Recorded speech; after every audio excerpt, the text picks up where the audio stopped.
नाज़रीन, कौमी इक्तसादी सर्वे पर बात करने के लिए हमारे साथ मौजूद हैं chairman all Pakistan motors dealers association HM Shahzad साहब। HM शहजाद साहब, बहुत शुक्रिया आपका 92 न्यूज़ को वक्त देने के लिए। ये फरमाइएगा कि इक्तसादी सर्वे के अहम नकात जो सामने आते जा रहे हैं, इसमें शरह नमू समेत कई मौशी अहदाफ हासिल ना हो सके, इसकी अहम वजह क्या दिखाई दे रही है?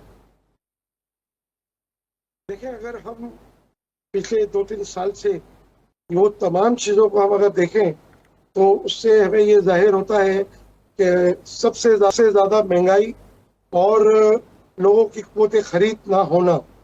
फिर आपको पता है कि एक काफ़ी अरसे से जो हमारे मुल्क के हालात हैं वो भी सियासी तौर पर वो ठीक नहीं रहे, जिसकी वजह से मैं समझता हूँ कि सब कुछ सामने आपके आ रहा है।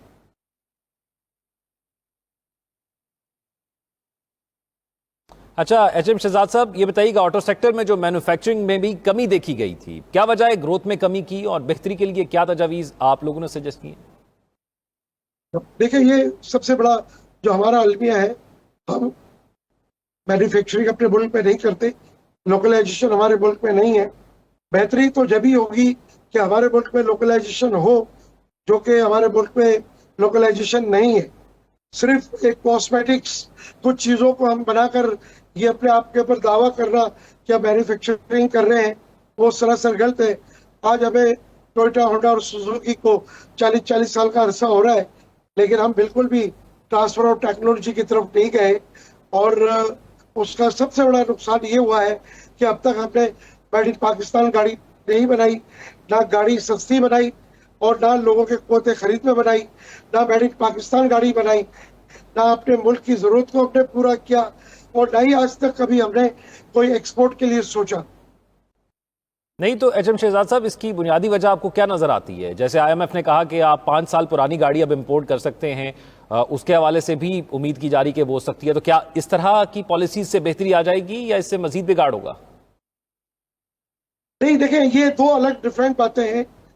जो IMF कह रहा है वो तो इसलिए कह रहा है कि पिछले 35-40 साल हम पाकिस्तान में देखते रहे कि ऑटोमोबाइल जो असेंबलर्स हैं वो कितना एंजॉय करते रहे, आवाम को भी लूटते रहे और हुकूमत को भी कोई खाते का टैक्सेस नहीं दिया इन्होंने, और जो कुछ दिया तो वो पास ऑन किया है, पब्लिक से गाड़ी बुकिंग की और वो पास ऑन किया टैक्स की शक्ल में। अगर हम अपने मुल्क में मैन्युफैक्चरिंग कर रहे होते, लोकलाइजेशन कर रहे होते, सस्ती म्यारी अच्छी गाड़ियां बना के हम अपनी आवाम को दे रहे होते और फिर एक्सपोर्ट करके हम दुनिया से डॉलर ला रहे होते, तो आज ये IMF को कहने की जरूरत नहीं थी। इसलिए कि हमारे मुल्क में जो भी गाड़ियां असेंबल्ड हो रही है वो लोगों की क़ुव्वत खरीद में नहीं है। जब भी IMF ने हुकूमत को 3 बातों का कहा है कि एक तो आप इन गाड़ियों की एज लिमिट बढ़ा दें, number 2 direct commercial import allow करें और बतदरीज मजीद 5 साल में जो टैक्सेस और ड्यूटीज है उसको आप खत्म करें। तो ये जो एक चीज़ है, अगर हम अपने सराउंडिंग में देखते हैं, अपने पड़ोसी ममालिक के अंदर देखें, तो वहाँ पर गाड़ियों की कीमतें काफ़ी कम हैं और उसकी वजह बुनियादी आपने बता दी कि मैन्युफैक्चरिंग वहाँ पर होती है। हमारे यहाँ क्या मसाइल हैं? ये जो बजट आ रहा है इसमें आप क्या सजेस्ट करेंगे ताकि हमारे यहाँ हम देखते हैं कि कुछ अरसे के लिए एक इंडस्ट्री ऊपर जाती है और फिर उसके बाद वो डाउनफॉल शुरू हो जाता है, तो मुस्तहकम रखने के लिए, मुल्क के बेहतरी के लिए और फिर एक्सपोर्ट बढ़ाने के लिए किसी भी इंडस्ट्री की, खासतौर पर जिससे आपका ताल्लुक है, क्या बेहतर हो सकता है?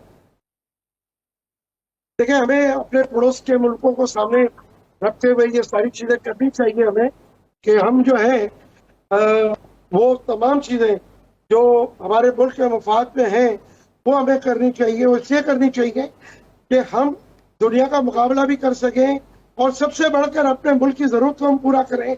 सस्ती मियारी गाड़ियां हम अपने मुल्क को दें, आवाम को सस्ती मियारी गाड़ियां दें, जब भी ये पॉसिबल है कि हम अपने मुल्क की जरूरत को भी पूरा कर सकें और हम ज़र मुबादला डॉलर की शक्ल में बाहर से ला सकें। देखिए, इस वक्त हमें जो जरूरत है वो लोकलाइजेशन की जरूरत है। जब तक लोकलाइजेशन नहीं होती, हमें आवाम को सस्ती म्यारी गाड़ियां देनी है और हुकूमत को रेवेन्यू चाहिए, तो मनो मन हमें IMF की तमाम बातों को मानना चाहिए। और उनमें से इंपॉर्टेंट चीजें आप क्या समझते हैं कि किन चीजों को मान लेना चाहिए? देखिए, एज लिमिट तो फौरन मान लेना चाहिए, क्योंकि ड्यूटीज एंड टैक्सेस वो तो 5 साल का एक बैरियर है हमारे पास।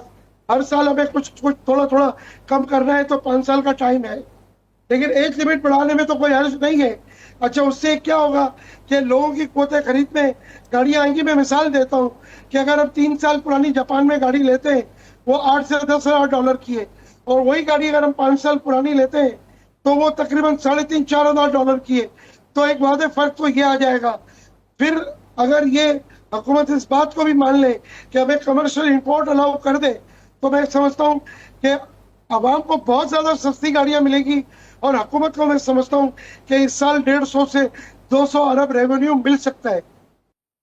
और ये जो इंपोर्ट पर पाबंदियां हैं या इंपोर्ट पर जो टैक्सेस हैं, आप समझते हैं कि अगर इसको भी हुकूमत कम करे तो गाड़ियां ज़्यादा इंपोर्ट हो सकती हैं, और ज़्यादा होने से फिर जो टैक्स कलेक्शन है वो बैलेंस हो जाएगा? जी बिल्कुल, मैंने आपसे कहा ना कि देखिए, हमें टैक्सीज अगर हम फौरी तौर पे पता नहीं, मेरा ख्याल नहीं है कि जो मुल्क के हालात है कि हम फौरी तौर पे टैक्सीज को फौरी तौर पे हम कम कर दें या ख़त्म कर दें। लेकिन क्योंकि 5 साल हमारे पास टाइम है, उसके अंदर भी बेहतरी बेहतरी ला सकते हैं, और ये बतदरीज आस्ता आस्ता हम टैक्सीज को कम करते जाएं। लेकिन दूसरी तरफ जो हमारे मुल्क की ज़रूरत है, उसके लिए हमें जो है ये कम से कम 5 साल पुरानी गाड़ियों की हमें इजाजत और कमर्शियल बेसिस में मिल जाए, तो मैं ये समझता हूँ कि आवाम को सस्ती प्यारी गाड़ियां और हुकूमत को एक बहुत बड़ा रेवेन्यू मिल सकता है। इस वक्त जो टीआर पैकेज के तहत जो गाड़ियां आ रही है, वो तकरीबन कोई 28-30 हज़ार आ रही है, और ये बढ़कर 80 हज़ार से 1 लाख हो सकती है। और हुकूमत को 70% मौजूदा ड्यूटी टैक्सेस से 70% जो है वो ड्यूटी और टैक्सेस बढ़ सकते हैं। ठीक है। Chairman all Pakistan motors dealers association HM Shahzad साहब हमारे साथ मौजूद थे और इक्तिसादी सर्वे के हवाले से अपनी राय से आगाह कर रहे थे। बहुत शुक्रिया आपका।